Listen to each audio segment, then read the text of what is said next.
4-chi savol ishlaymiz. Karbonat angidrid vodorod ta'sir etgan alkan bilan suv hosil bo'libdi.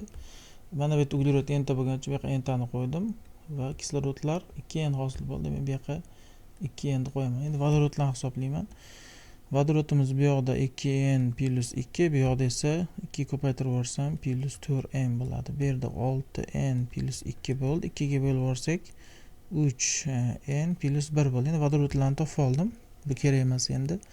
Bizda aytyapti 1 mol alkan hosil bo'ldi, 1 mol.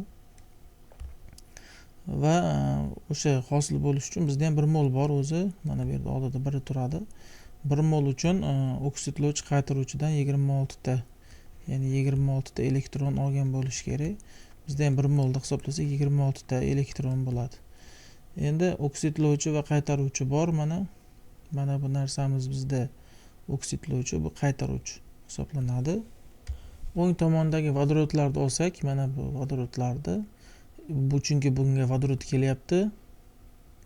Mana bunga ham kelyapti. Men oldi bu yerda shu yerda sodir bo'lyapti. Demak, vodorodlar bittadan elektron bo'ladi. Shuning uchun 2n plus 2 ta vodorod qo'shamiz.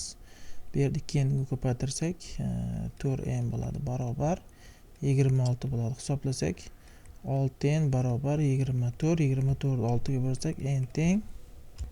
Shu 24 6 ga bo'lsak 4 chiqadi, n teng 4. Ya'ni uglerodga vodorod kelyapti, elektron e'tibor beringlar.